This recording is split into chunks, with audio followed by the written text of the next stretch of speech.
আসসালামু আলাইকুম সবাইকে, আশা করি সবাই ভালো আছেন। আমি এখন আছি যশোর জেলার অন্তর্গত যশোর সদর উপজেলার একটি ইউনিয়ন চূড়ামনকাটি ইউনিয়নের 7 নং চূড়ামনকাটি ইউনিয়নের রেল স্টেশনের নাম মুন্সি মেহেরুল্লাহ নগর। মেহেরুল্লাহ নগর স্টেশন, যে ব্যক্তির নামে এই স্টেশনটি, তিনি হচ্ছেন মুন্সি মেহেরুল্লাহ নগর রেল স্টেশন অনেক পুরাতন একটি রেল স্টেশন। আমরা যদি মেহেরুল্লাহ নগর স্টেশনের চিত্রটা দেখাতে চাই, একদম জরাজীর্ণ শীর্ণ পরিত্যক্ত অবস্থায় পড়ে আছে মেহেরুল্লাহ নগর রেল স্টেশনের রেল লাইনের পাতিগুলোরও একদম খারাপ অবস্থা।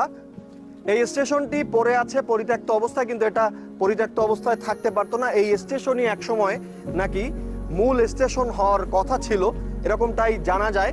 প্রথমে বলতে চাই মুন্সি মেহেরুল্লাহ সম্পর্কে। মুন্সি মেহেরুল্লাহ একজন ইসলাম ধর্মের প্রচারক, কবি, সাহিত্যিক ছিলেন। তিনি বেশ অনেক সমৃদ্ধশালী লেখালেখি করেছেন, তার অনেকগুলো বই পাওয়া যায় এবং তিনি ইসলাম ধর্ম প্রচারে অত্র এলাকায় কাজ করেছেন, মানুষদের জন্য সমাজ সেবা করেছেন এবং তিনি হানাফি মাযহাব এবং ইসলাম ধর্মের যে বিভিন্ন মাযহাব আছে এই মাযহাবগুলোর মধ্যে দ্বিমত দূর করার জন্য কাজ করেছেন। তো তার এই রেল স্টেশনটা এখানে জরাজীর্ণ অবস্থায় পড়ে আছে।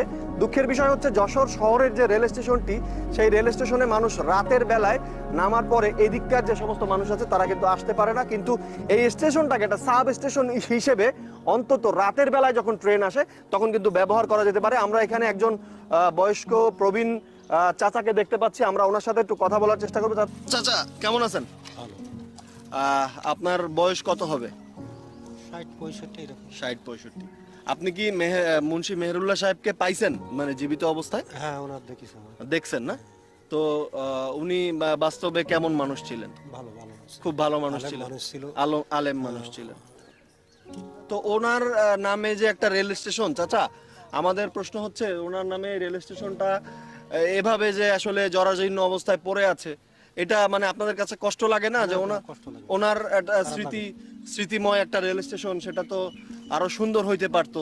মানে এটা রেল স্টেশন না হোক, ওনার নামটাকে বাঁচিয়ে রাখার জন্য তো এই জায়গাটাকে হতো। আমি তো যশোরে আসি মাঝে মাঝে, যখন রাতের বেলা হচ্ছে আমরা আসি, তখন কিন্তু রাতের বেলা এদিকে আসা যায় না। আমার নানা বাড়ি চূড়ামনকাটি, তো এদিকে কিন্তু রাতের বেলা গাড়ি ঘোড়া আসতে চায় না।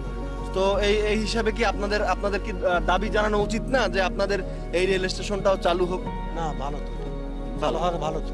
এনে ওনার সাথে যখন মানে আপনাদের মানে দেখা সাক্ষাৎ বা কথাবার্তা হইছে?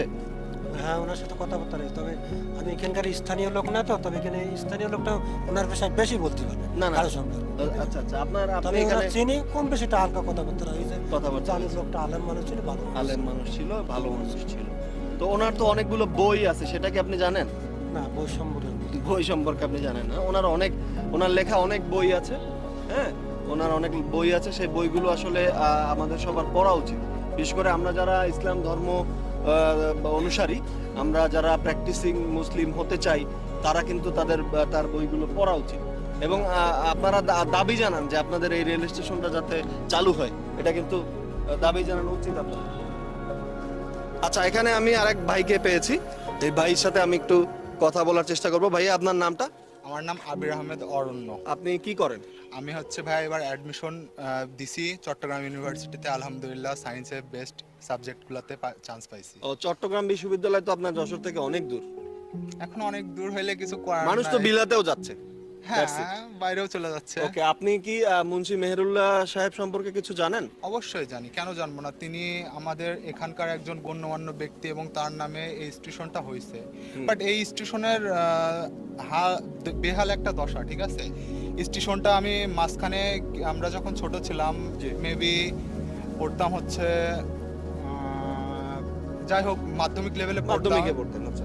তখন হচ্ছে এটা আন্তর্জাতিক করার একটা প্রসেস চলছিল। হ্যাঁ, কেন জানি না প্রসেসটা অফ হয়ে যায়। আপনার তো আমাদের মতোই বয়স বা একটু কম। আমি যেটা শুনেছি যে আপনাদের এখানে এই মুন্সি মেহেরুল্লাহ রেল স্টেশনটা হওয়ার কথা ছিল, সেই স্টেশনটা হয়ে যায় গোপালগঞ্জে।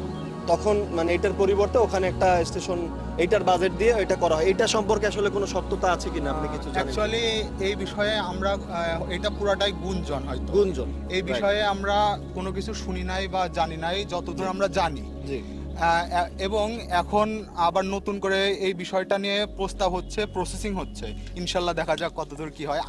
আমার দাবি পার্সোনাল ভাবে আমি একজন সচেতন নাগরিক দেশের, আমার দাবি যে আপনারা প্লিজ অধিদপ্তর করেন এই জিনিসটার, প্লিজ অধিদপ্তর করেন, যাতে এই পুরা সিস্টেমটা ঠিক আছে একটা আইনি আওতার ভিতরে এসে যাতে সিস্টেমটা চালু হয়, এবং যতটা দুর্নীতি কম হবে ততটা জিনিসের মান ভালো হবে।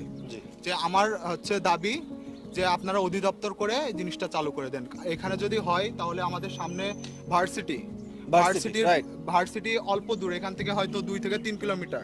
বড় একটা জনগোষ্ঠী ওখানে ওখানে আছে। জনগোষ্ঠী সারা বাংলাদেশ থেকে যেহেতু জনগোষ্ঠী আসছে, সেহেতু আমাদের উচিত খুবই দ্রুততার সাথে এই স্টেশনটা আন্তর্জাতিক করা, যাতে আমাদের মানে জাতীয় যোগাযোগ ব্যবস্থা আরো উন্নত হয়। আন্তনগর ট্রেনগুলো যাতে এখানে দাঁড়ায়। জি, এখানে জাস্ট মেবি 2টা ট্রেন দাঁড়ায়, তাও লোকাল, তাও টাইমলি আসে না। জি, ঠিক আছে, ধন্যবাদ। এটাই আমার দাবি, আপনারা অধিদপ্তর করেন। জি, আমরাও এটা নিয়েই কথা বলছিলাম যে এখানে আসলে থ্যাংক ইউ ভাই, আমাদের যশোর রেল স্টেশন থেকে অনেক দূরের জায়গা। তো আমরা যেটা শুনলাম যে অনেকেরই দাবি এখানে পাশে বিশ্ববিদ্যালয় রয়েছে এবং এখানে একটা রেল স্টেশন হওয়া উচিত, এবং বিশেষ করে জনাব মুন্সি মেহেরুল্লাহ ওনার স্মৃতি রক্ষার্থে এই স্টেশনটা সংরক্ষণ করা উচিত। ধন্যবাদ সবাইকে।